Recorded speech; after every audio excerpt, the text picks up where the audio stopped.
Hey there, it's Kristen. Just bringing you another installment of the Inspired Oracles Challenge.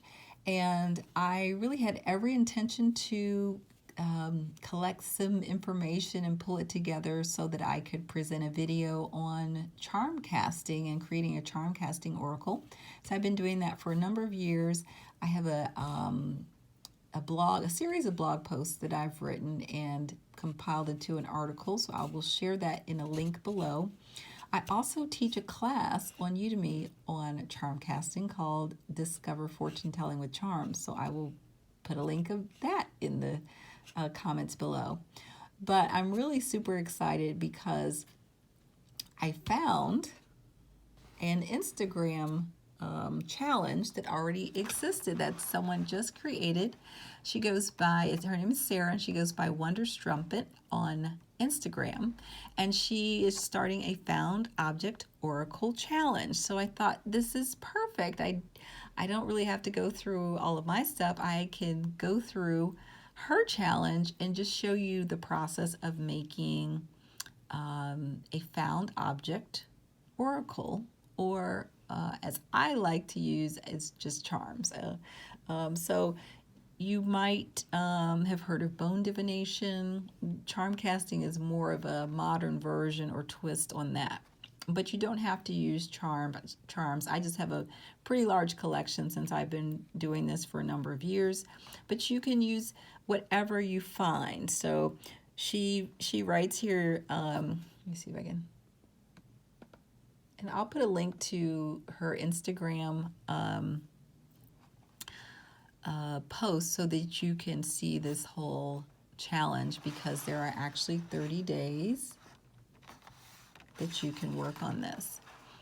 And it says, dig through your stuff to find charms and trinkets to represent the prompts below.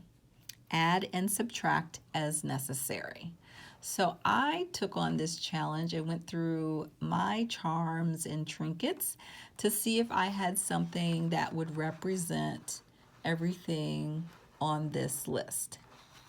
And so I'm going to go through what I found with you, and hopefully that will give you some ideas for finding some pieces on your own. Now, when I started doing charm casting a couple of years ago, my charm casting set went from 10 to 50 plus very, very, very quickly. And so that may happen with you. And then what I did was I scaled everything down so that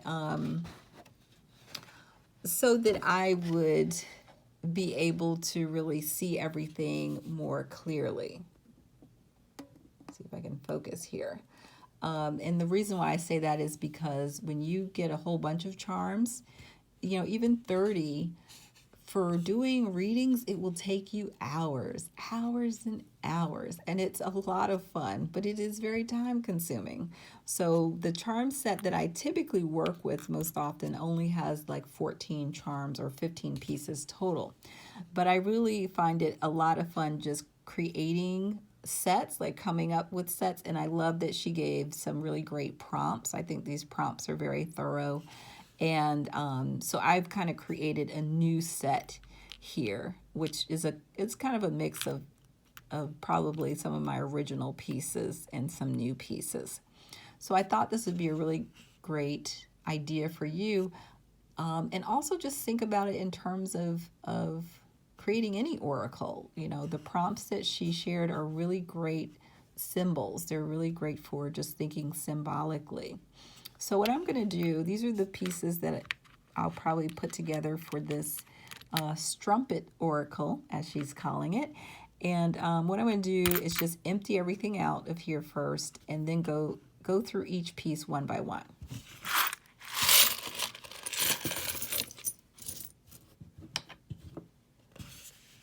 So we're just going to start with a nice empty box.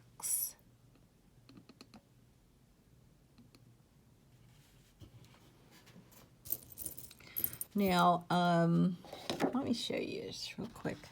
So the first thing she has on here is, I'm going to kind of look at some things in a group. So we're going to go from 1 through 7 first. The querent, and the querent would be, I call them the seeker, So that's the person who's asking the question.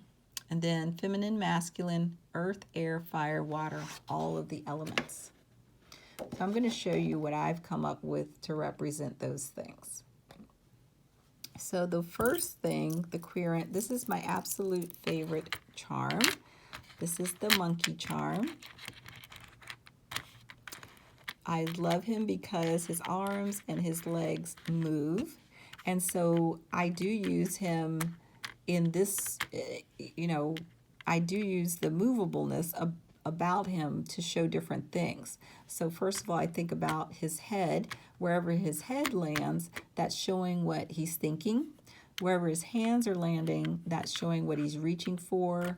The legs are showing what he's standing on, could be foundational or action. I tend to use it for action. What's he doing? So if this is the seeker, that's telling you a lot about the seeker, what they're thinking, what they're doing, and what they want. The next one is feminine and masculine. And I used to have some really good charms. I've actually lost some charms. I don't know where all my charms are. But feminine and masculine. These are two little charms that I found with kids' faces on them. So these could be used to show like an important female, an important man in the situation. And let's see, the next ones are earth, air, fire, and water. And I'm going to be using earth, air, fire, and water. And I think these are really great to consider for your charm set or your found oracle set. I don't know exactly how I'm going to use them because I have never used an elemental, just purely elemental pieces before. So I've got to really think about how I might use those. Let's just pull this up again. So now we want to look at these next ones. We're going to look at money, fortune, luck, health, attention, travel, solving problems, spirit guides, and help and assistance. So, should we focus again? For money and fortune, I typically use a penny. And there's a couple different ways that you can use this, I think. And I actually am gonna probably pull in for certain ones, I like to use a couple of different charms. So I will probably also use this treasure chest that I have and this little purse that I have too. So the penny, in general, I use the heads as heads up. So this would show money coming in, and then the tail side I would use as like money going out or maybe loss. But in this case, I think with this particular oracle set, I'm going to do more of a focus on what other charms come up. So for example, if the penny's upright and the treasure chest is also upright, then that could mean like a lot of money, for example. Or if the penny's up, treasure chest is down, it still means money's coming in, but maybe not a lot. Also with the purse, you can think about money going out or money coming in, like money going into the purse, money leaving the purse. So if it's down, if the penny is down, it could mean just spending money. So if the purse shows upright and the penny is down, it could mean that you're spending money. Now I'm talking about upright and reversed, and you may have only heard of those terms in terms of cards, but I also look for that in terms of charms or objects as well. Does it have an upright and a reversed side? Which is helpful because if it's down, it kind of means like don't read it. Or you can have a completely different meaning for when it's down. I find if you have a really small set, it is helpful to have upright and reverse meanings. But if you have a really large set, it's more helpful just to look at any reversals as just null and void, like they just don't read them in the reading. So I do look for that. So these reverse, so that's one thing to consider if you're using charms. Do the charms reverse. Now, so that would be money, fortune. The next one she has is luck. And I'm going to use this little wishbone. And this was just a little thing I found in a piece of ephemera, like a little decoration. I had a bottle of these, so I like to use the wishbone for luck. And you can think about when you are putting your trinkets and things together, think about pointers. So this has a point to it. So whatever it's pointed to might be showing where the luck is coming from, for example. The next one is health. And I decided to use this little star that I have for health. And I think because it's got 5 sides, and you can look at it in terms of head, hands, feet type of thing. But I mean, that's why I think about it in terms of health. So the star, this also has an upright and reverse. It's hard to actually pick up. So if it's down, maybe it doesn't mean anything's going on, but if it's upright, it could show, hey, something's going on. And maybe if there's one of these points that's connected to something, like pointing towards something very definitively, it may be showing that your health and vitality is connected to whatever that thing is. Those are just some ideas. The next one is attention. And I'm trying to remember which one I use for attention. Oh, I usually use this glasses. And so this would be showing there's a need to look at something more closely. That's the way that I would read it. It's just a need to pay more attention or take a closer look. So whatever it's close to, that's what it would be. That's what it would be telling you. The next one is travel. And I just use this boat for travel. And again, it reverses. So if it's down, it would suggest no travel. If it's up, it would suggest travel. The next one is solving a problem. What did I have for that? I think I found a new one, which is this little hat. It looks like a little witch hat or a wizard hat. And I also think of like a thinking cap. So it can be showing up upright for a problem that is being solved. And it again has a point. So the top of the hat would be the point. And you could look at where it's pointing to show where the problem is being solved.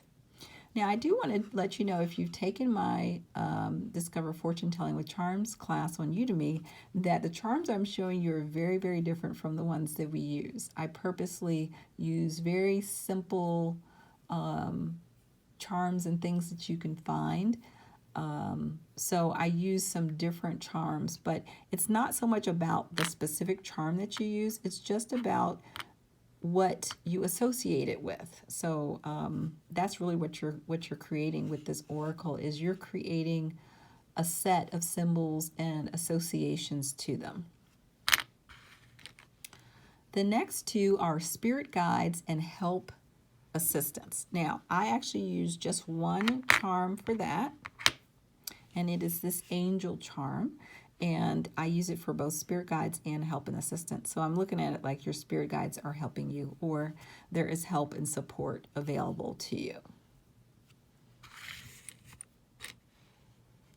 Let's see. The next one she has is introspection.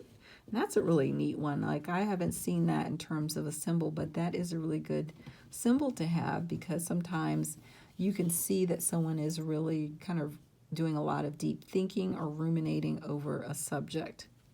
Now I'm going to be using the mirror charm for that. And just to use it as self-reflection, or maybe even a need for reflection and introspection. Okay, and I forgot to show you this side, so let's look at it real quick. So let's go from 16, which I just mentioned already, introspection, to 24, decision. So there's introspection, love, work, doors opening, thoughts, internal, ancestors, fear, restricted, trapped, and decision. So let's take a look at those. I've already showed you the one for introspection. Let's look at love. In general, I like to just use a heart. I mean, it's pretty easy to find heart charms too. So this is one, you know, and I like to get these as inexpensively as possible. This is from just a little charm bag from the Dollar Tree. And I like that it's colorful too, because it kind of stands out. So I use the heart for not just love, but really any kind of connection on a relationship level. So it might just mean, you know, it could be you and your coworker or whatever. It's just showing that there is maybe compatibility, cooperation, things like that. The next one is work. And I don't typically use something, when I use the word work, I'm usually just referring to effort.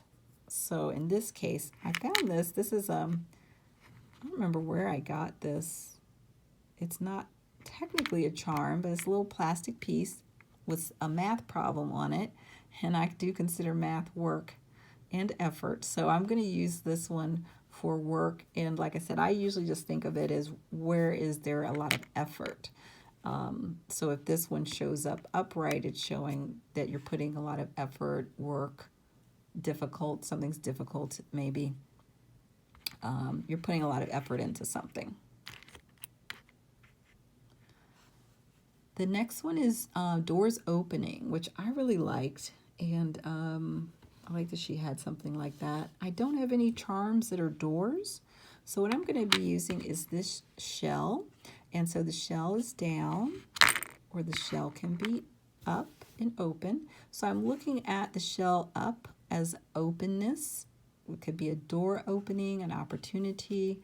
It could also just symbolize openness, receiving, even though she actually has receiving and giving on this list. But this would be kind of like, to me, a door opening. This one could be a door closed, or you could still look at this as just reversed. It's really going to matter about like where it falls. And that's the other thing if you're doing actual casting. So I like to do charm casting as opposed to just finding charms to create a charm set. And the difference is when you cast, you're literally throwing them, okay, as opposed to just picking one out of a bag and placing it somewhere. So when you cast it, you can see where they land in connection with other charms and figure out what do they mean. So if this is down next to the heart, maybe it means a door is closing, a romantic door is closing. The next one that she has is fear, and I love having a fear symbol in my oracles. I always do. And I love using a spider for that because a lot of people are afraid of spiders. And so the spider, now this particular charm came in a set with a web, and I do like to use them together. The web could be a web of lies, a web of intrigue, just being in a web like there's a lot of confusion or feeling caught or trapped or something. Now the way that I tend to use these is, first of all, you can look at whether they're upright or reversed because they both have an upright or and a reversed way of looking at them. So if they're both reversed, you just kind of don't read them. But if the spider is upright, to me it just shows fears. If the web is upright, again, it shows, you know, you're caught in something. But I'm also looking to see how close or far apart they are from each other. So if they're far away, yeah, there might be a problem. There might be something going on.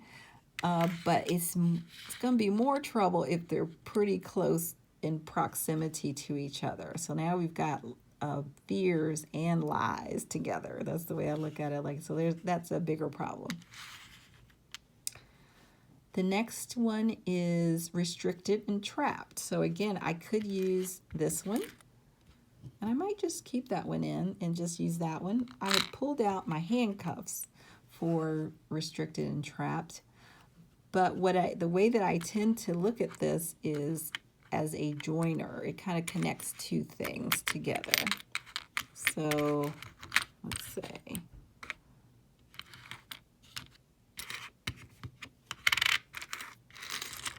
let's just say that we saw them land, we do our cast, and we see something that lands similar to this. Now we can see there's a decision about money, like that those two things are connected. Or, you know, two things that may not even seem connected. The handcuffs are kind of joining them together. So I make a decision about whether I want to keep the handcuffs in there because I do have the spider web. And then the next one is decision. And this is the one that I tend to use for decision. It looks like caution, but ever since I got it, it just seems to come up when there's a decision. I in observing the oracle, and this is, if I don't have a video up about it yet, I will. But there are different ways that you get meanings. And one of those ways is just to observe the oracle and see how it shows up. And this one has always shown up as a decision. So wherever it's pointing, and again, it's got a pointer to it, whatever it's pointing to is showing where there's a decision. So if it's pointing to the ship, it means that you're making a decision about travel.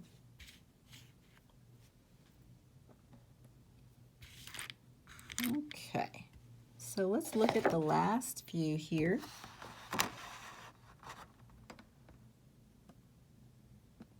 And so we have receiving, giving, be heard, listen, conflict, dreams or aspirations, communication, and change. And like I said, this is a really, really great list for a found object oracle, or really for any kind of oracle.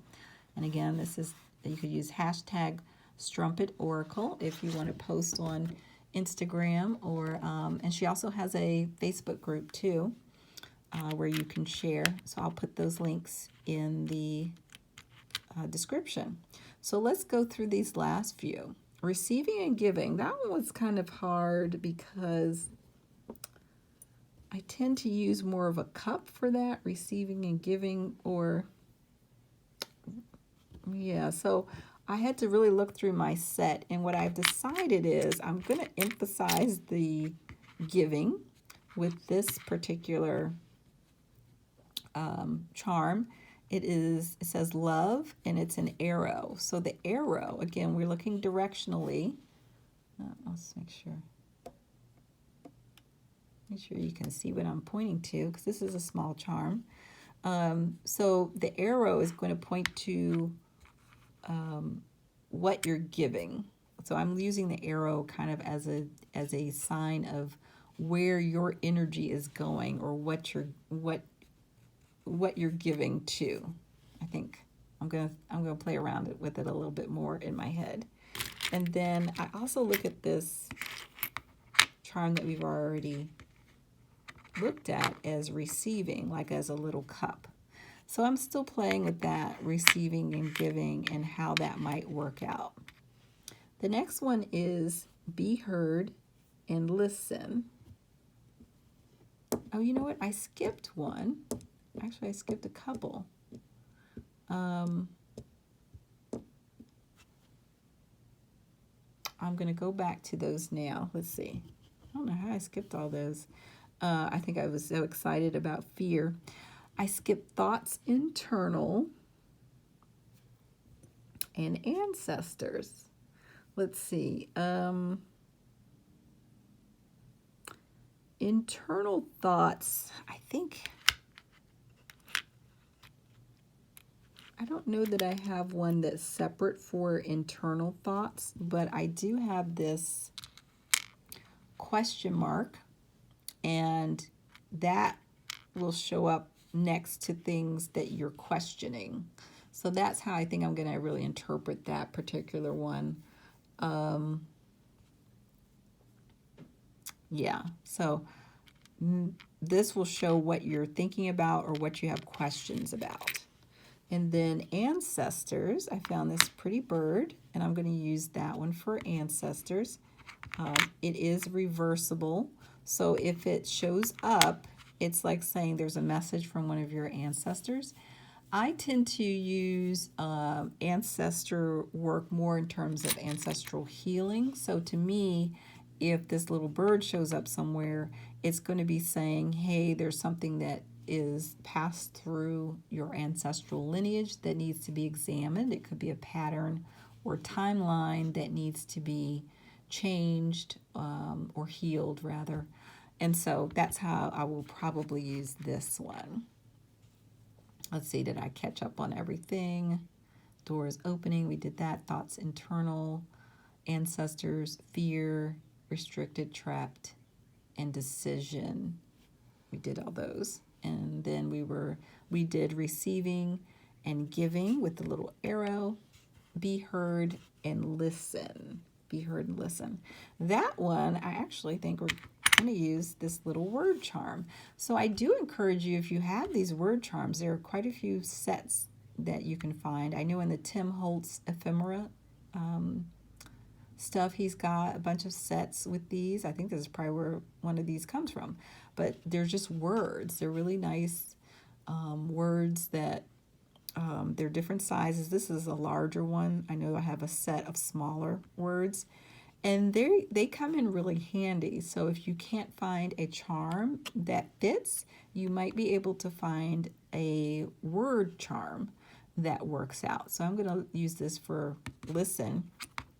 If it's down, it just means there's nothing to there's nothing to really listen to, or maybe there's, when it's upright is saying, hey, you're not listening. That's the way I'm going to interpret it. You're not listening to something. And again, what it's next to is going to show you what you need to listen for. The next one is conflict, and I used to have a charm that was a gun. That's one of the ones I cannot find, and I love that little charm for conflict.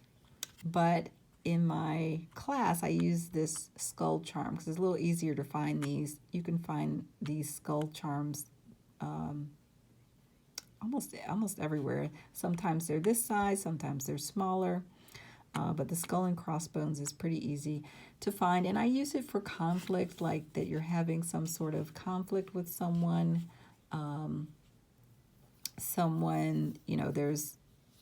There's some kind of problem that is going on. And so, again, if it's reversed, it can mean maybe the conflict is solved, or maybe it just means there's no conflict at all. So you can decide, the upright and reversed. Again, in a set that's this size, I may use reversals, or I may just use the reversals as they don't really mean anything that's important. And let's see, we have dreams or aspirations. I like to use the plane for that. So if the plane is turned over, depending on what else you're looking at, it could mean that your dreams have been grounded, But if it's ready to take off, then it shows that you are ready to take off. You've got some goals and dreams that you are aspiring to. The next one is communication. And I usually use a cowrie shell, but I did find this little mouth Now this one is not reversible, meaning it looks exactly the same on both sides to me. So since, you know, you're always talking about something, you know, the communication is pretty easy in the sense that you're always talking about something. So I'm just going to look at this in terms of what it's close to. So are you talking about travel? Or are you talking about some kind of decision? Or are you talking about, let's use this one. You're talking about your health, for example, and maybe making a decision about your health. So I'm just going to leave this mouth in here, and we'll just see where it lands, and where it lands is going to give us the information that we need.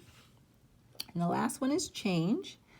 And I love using a butterfly for change, just to show what is changing, what is transforming, what is changing, taking on a new shape.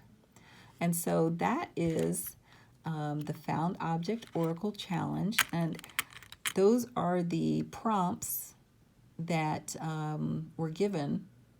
And I think I found something for every one of them. Now I wanted to add a couple of extras because there's a couple of other things that sometimes I like to add to my collection. One is the turtle. I really love the turtle just as a kind of a spirit animal for myself. But the turtle I found in readings has been really helpful for showing where there are going to be delays, where there's problems. So if the turtle is standing on something, and you will find it actually like just sitting on top of things, it means there's going to be a really slow change. Okay. Or if the turtle, if the turtle is on its back, that's how I usually interpret it. If the turtle is on its back, that thing is not moving, so there will not be any change. If the turtle is upright, though, it is actually moving, although it might be slow progress. So this, you can get a sense of speed. You can also get a sense of stuckness, because I think that's a really important thing to look at, is the seeker stuck? So the turtle will tell you. I also have found I have been using the octopus more in different oracles.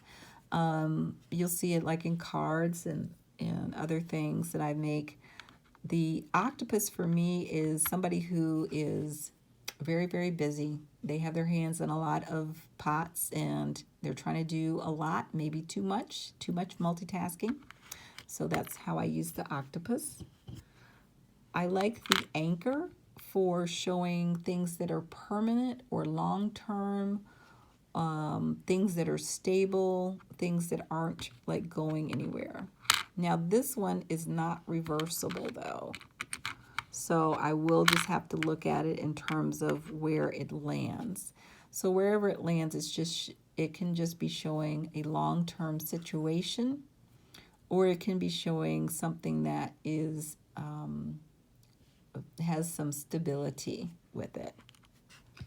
And I really love scissors as a symbol of cutting cords of attachment, cutting away things that you don't need anymore, releasing things.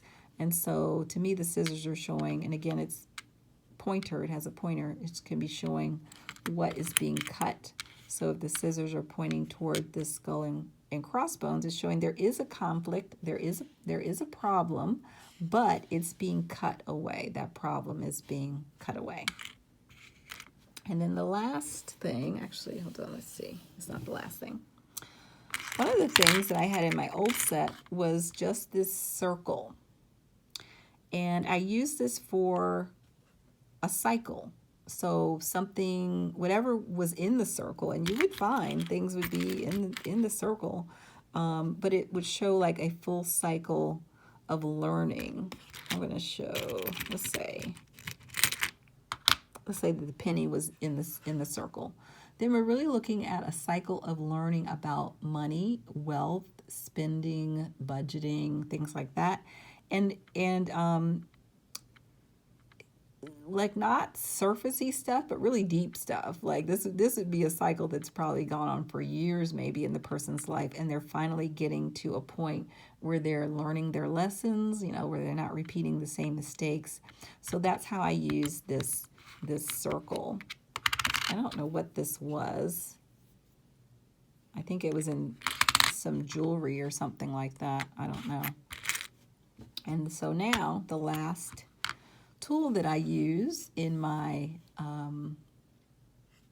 Charmcasting set or found object oracle set is a pair of dice. Now you could use just one. I use just one in the Discover Fortune Telling with Charms course, but my preference is to use two, because the way that I use them is for looking at a numerical theme.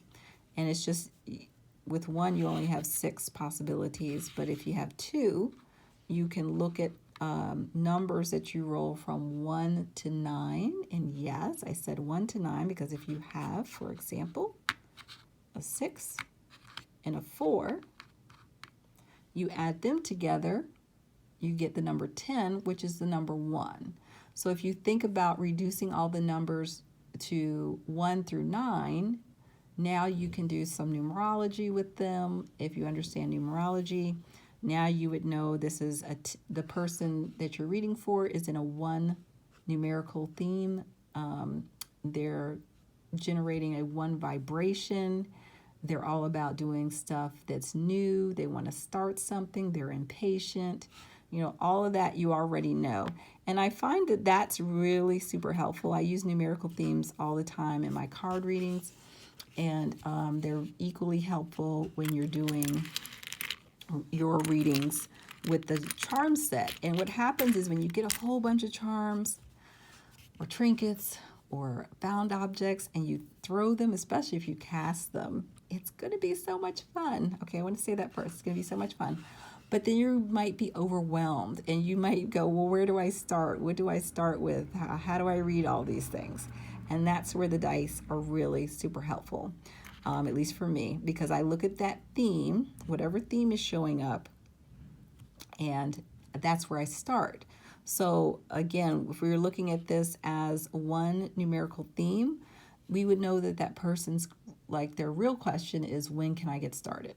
So then you want to look for, through here and look for what things are starting. Are they making decisions about something new? Does the butterfly show up to show a change? I would be looking at to see if this shell is upright, or is there something new coming in? Is there new money coming in? Okay, so that's what and it kind of gives you a focusing point. So that's how I use the dice. I find it, like I said, really, really helpful to have something. It may not be dice for you, maybe it's something else, but that gives you a starting point. And then also you can look at this cute little monkey and see what the monkey is touching and pointing to. I also look at it if the monkey is face down.